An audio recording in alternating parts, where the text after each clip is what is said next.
पूरणी पुरुषोत्तम पापिनानि वस्तूनि उन्निमखिलान्ने मे कीवो अस्मिन् ज्वलत् विमले केवलि मोतिवन्नो पुण्यं समग्र महमे कमनाजो वो निज निज ध्यावो मन से पूजो मन से दर्शन बिन अखियाँ तर से आवो ने भगवान आवो ने भगवान ध्यावो मन से ओम ह्रीं देव शास्त्र गुरुभ्यः विद्यमान विंशति तीर्थंकरेभ्यः अनंत अनंत प्रविष्टिभ्यो नमः क्षुधारोग विनाशनाय दिव्य नैवेद्यं निरूपयामि।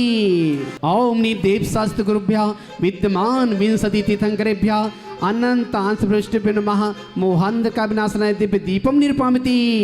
ओम ह्रीं देव शास्त्र गुरुभ्यः विद्यमान विंशति तीर्थंकरेभ्यः अनंत अंश प्रविष्टिभ्यो नमः दिव्य धूपं निरूपयामि। ओम ह्रीं देव शास्त्र गुरुभ्यः विद्यमान विंशति तीर्थंकरेभ्यः अनंत अनंत प्रविष्टिभ्यो नमः मोक्ष फल प्राप्ताय फलं निरूपयामि। विद्यमान विंशति तीर्थंकरेभ्यः अनंत अनंत प्रविष्टिभ्यो नमः अनेक प्राप्ताय अर्घ्यं निरूपयामि।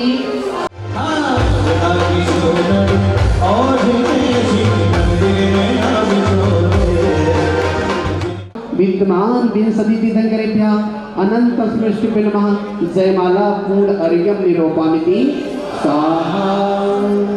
ओम नंदीश्वरद्वीपे द्विपंचाग्नान प्रतिमा समूहे अत्र अवतर संभवशन आह्वानेन ओम नंदीश्वरद्वीपे द्विपंचाग्नान प्रतिमा समूहे अत्र मम सन्निधो भवो वसत् सन्निधिकरणो ओम नंदीश्वरद्वीपे द्विपंचाग्नान प्रतिमा समूहे अत्र प्राप्ताय अक्षान् निरूपयामि। अनर्घ्य पद प्राप्ताय अर्घ्यं निरूपयामि। नमः श्री सिद्ध परमेश्वरी नमः। अठ गुण संयुक्तेभ्यो अनर्घ्य पद प्राप्ताय अर्घ्यं निरूपयामि।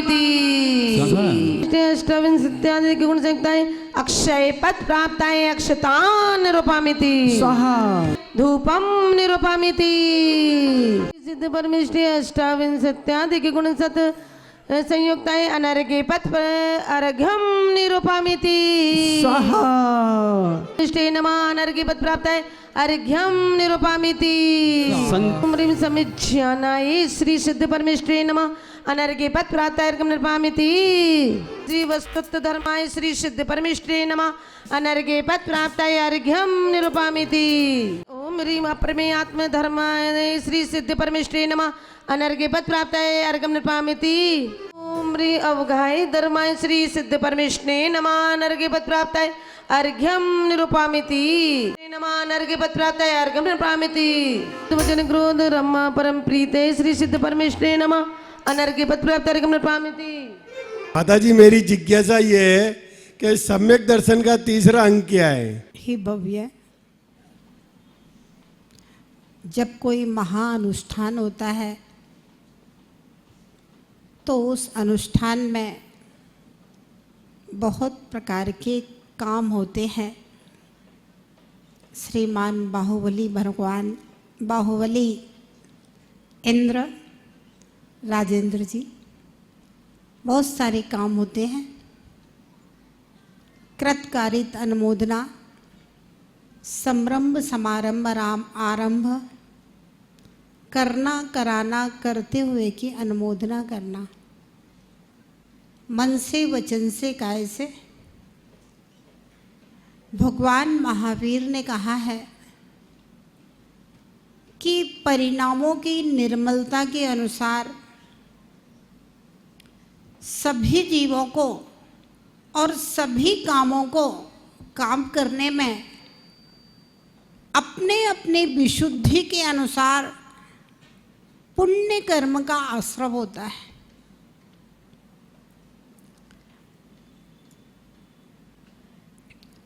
राम और सीता ने मुनिराज को आहार दिया था। जटायु पक्षी ने देखा कर अनुमोदना की थी। तो जटायु पक्षी ने आहार नहीं दिया था, लेकिन फिर भी अनुमोदना करने मात्र से उसका कल्याण हो गया था। श्रीमती और वज्रजंग ने मुनिराज को आहार दिया था, लेकिन व्याघ्र, नेवला आदि 4 जीवों ने उस आहार दान की अनुमोदना की थी। श्रीमती और वज्रजंग उत्तम भोगभूमि को प्राप्त हुए, तो वो शेष 4 जीव भी उत्तम भोगभूमि को प्राप्त हुए थे। तो इस प्रकार से परिणामों में अगर निर्मलता होती है तो बहुत बार कृतकारित अनुमोदना का फल एक जैसा हो जाया करता है। तो कोई माला फेरे, कोई पूजा की व्यवस्था बनाए, कोई पूजा में बैठे, तो कोई चौके की व्यवस्था बनाए, तो कोई अन्य श्रावकों की व्यवस्था बनाए। तो ध्यान रहे, अनुष्ठान की सफलता के लिए सभी कार्य जरूरी हैं। अगर परिणामों में निर्मलता है तो सभी कार्यों में महान पुण्य कर्म का संचय हुआ करता है। छोटे से एक बच्चे का प्रश्न था कि माताजी, ऐसा कौन सा पुण्य कर्म का उदय है कि हमें जैन कुल और इतने बड़े अनुष्ठान में भाग लेने का सौभाग्य प्राप्त हुआ। भव्यात्माओं, कभी कोई जीव अच्छे कर्म करता है, मध्य मास मधु का त्याग करता है और कदाचित जिनेंद्र भगवान के मंदिर के बाहर से निकलता है या दूर से ही दिगंबर मुनियों को हाथ जोड़ करके प्रणाम करता है, तो ऐसे जैनत्व के प्रति श्रद्धा की भावना से जीव जैन कुल में जन्म ले लेता है। हाँ, कभी कभी बहुत सारे अजैन लोगों को देखा होगा, हम लोग जब विहार करते हैं तो बहुत सारे लोग आते हैं, व्यवस्था तुरंत ठहरने की, इसकी उसकी बनाने की कोशिश करने लगते हैं, बड़े भक्ति भाव के साथ में आहार देखते हैं, भक्ति भाव के साथ में दर्शन करते हैं और उपदेश सुनने की प्रार्थना करते हैं। तो भव्यात्माओं, दुनिया में बहुत सारे लोग ऐसे हैं जो जैन धर्म के प्रति, जैन साधुओं के प्रति बहुत श्रद्धा रखने वाले होते हैं। ऐसे व्यक्ति अगले जन्मों में जैन कुल में उत्पन्न होते हैं। और जिन लोगों को जैन कुल में उत्पन्न होने के बाद अपने कुल का स्वाभिमान नहीं है, अपने कुल का सम्मान नहीं है और मध्य मास मधु सेवन करने के प्रति जिनको गिलानी नहीं है, ऐसे जीव अगले जन्मों में अजैन नीच कुलों में जाकर के उत्पन्न हुआ करते हैं। जो लोग कभी देव दर्शन नहीं करते, भगवान का अभिषेक और पूजन से जिनके कोई संबंध नहीं है, ऐसा जैनी अगले जन्मों में नीच कुलों में जाकर के पैदा होता है। तो इसलिए कोई ऐसा जिन शासन के प्रति श्रद्धा का भाव था जो मुझे जैन कुल में ले आया है। और अब हम भगवान के इतने बड़े बड़े पूजा के अनुष्ठान कर रहे हैं और जिनेंद्र भगवान की आराधना कर रहे हैं, और इस आराधना का भाव बेटा अगले जन्मों में साक्षात तीर्थंकर भगवान के समो शरण में हमें ले जाने वाला है और भविष्य में मोक्ष का कारण बनने वाला है। और एक भैया का प्रश्न था, आगे हम अपने जीवन को सफल कैसे बनाएं? तो भव्यात्माओं, जीवन को सफल बनाने के लिए सम्यक दर्शन सर्वश्रेष्ठ उपाय है। सम्यक दर्शन ना तो पर्याय को देखता है, सम्यक दर्शन ना पैसे को देखता है, सम्यक दर्शन ना शारीरिक क्षमताओं को देखता है, ना सम्यक दर्शन ज्ञान की क्षमताओं को देखता है। सम्यक दर्शन मात्र एक सीधा साधा सच्चा सरल हृदय जो जिनेंद्र भगवान के वचनों के प्रति श्रद्धा कर लेता है, बस वही जीव सम्यक दृष्टि हो जाया करता है। सम्यक दर्शन का तीसरा अंग कौन सा है? इस विषय में चर्चा थी। हमारे कुबेर महाराज ने आज प्रश्न किया, सम्यक दर्शन का तीसरा अंग। हमने देखा था कि मोक्ष मार्ग के प्रति, मोक्ष के प्रति हम निस्संग हो गए थे और संसार की जितनी भी आकांक्षाएं थी वे सब दूर हो गई। अब मुझे, जैसे द्रोणाचार्य ने अर्जुन से पूछा था, अर्जुन चिड़िया की आंख के ऊपर निशाना लगाना है। पहले मेरा ये सवाल है कि तुम्हें क्या दिख रहा है ये बताओ। दूसरे वीर थे, उन्होंने कहा गुरुजी पेड़ भी दिख रहा है, आसमान भी दिख रहा है, चिड़िया दिख रही है और कौवे आदि और पक्षी भी दिख रहे हैं। अर्जुन से पूछा गया, अर्जुन क्या दिखाई दे रहा है? अर्जुन ने कहा गुरुजी मुझे मात्र चिड़िया की आंख दिखाई दे रही है। भव्यात्मा जो मोक्ष का पथिक है और जिसने लक्ष्य बना लिया है, मुझे मेरी आत्मा को परमात्मा बनाना है। क्या लक्ष्य बना लिया है? बोलो भैया, क्या लक्ष्य बना लिया है? जोर से बोलो। मुझे मेरी आत्मा को सिद्ध परमात्मा बनाना है। कौन सा परमात्मा बनाना है?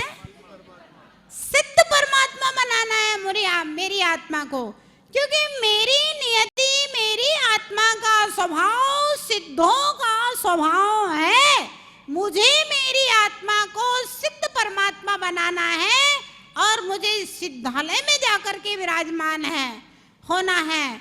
मोक्ष के प्रति और मोक्ष मार्ग के प्रति दो निस्संग हो चुका है, उसकी संसार की सारी आकांक्षाएं दूर हो गई।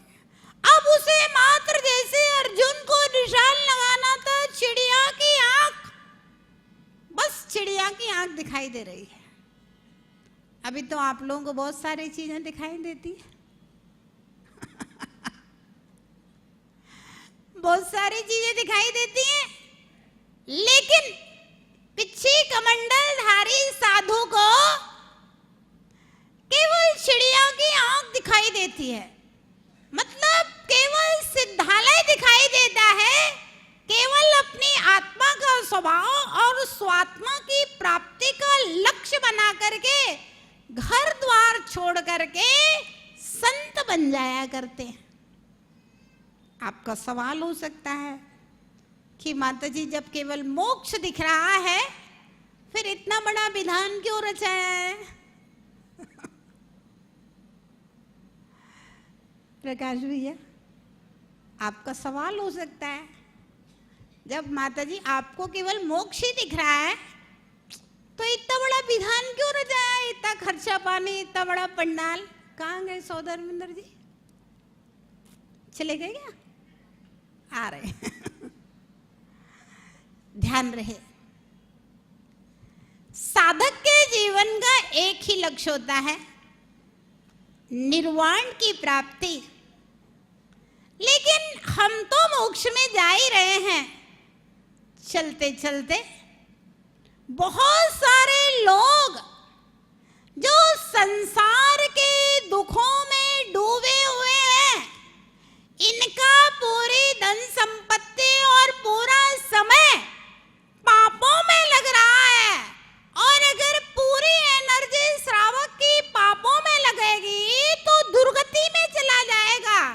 इसलिए थोड़ी सी एनर्जी श्रावक की पुण्य कार्य में, धर्म कार्य में, जिनेंद्र भगवान की पूजा पाठ में लग जाएगी तो अभी पात्र बन करके बैठे सौधर्मेंद्र कुबेर चक्रवर्ती, अगले जन्म में यही लोग स्वर्गों में जाकर के, आप सब लोग स्वर्गों में जाकर के देवी देवता इंद्र बन करके बैठोगे।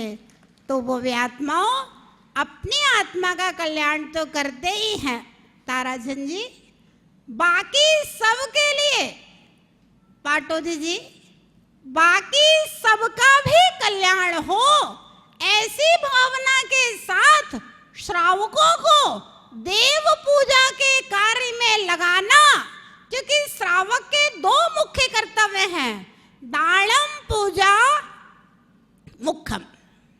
अगर श्रावक इन दो कर्तव्यों को करता रहेगा, दान और पूजा, तो नियम से वह दुर्गति का पात्र नहीं बनेगा। दान और पूजा करने वाला श्रावक नियम से देव आयु का बंधक हो जाएगा। तो भैया हमें तो मोक्ष जाना ही है, लेकिन तुम भी स्वर्ग में चले जाओ, कहीं नरक में न गिर पड़ो। तुम्हें ऐसा पुरुषार्थ जग जाए कि भैया तुम भी स्वर्ग और भविष्य में मोक्ष की प्राप्ति हो जाए। इसलिए कहें सीख गुरु करुणाधार, गुरु करुणा को आधार बना करके श्रावकों के लिए श्रावक धर्म का उपदेश देते हैं, और श्रावक के लिए श्रावक धर्म में प्रेरणा दे करके श्रावकों को श्रावक धर्म में लगाते हैं, जिससे इनकी दुर्गति ना हो और परंपरा से इन श्रावकों के लिए निर्वाण की सिद्धि हो जाए। तो भव्य आत्माओं, निशंकित जब हम हो जाते हैं मोक्ष और मोक्ष मार्ग के प्रति, तब संसार की आकांक्षाएं समाप्त हो जाती हैं। फिर लगता है बस मोक्ष ही मेरा लक्ष्य है, तो साधु बन जाता है।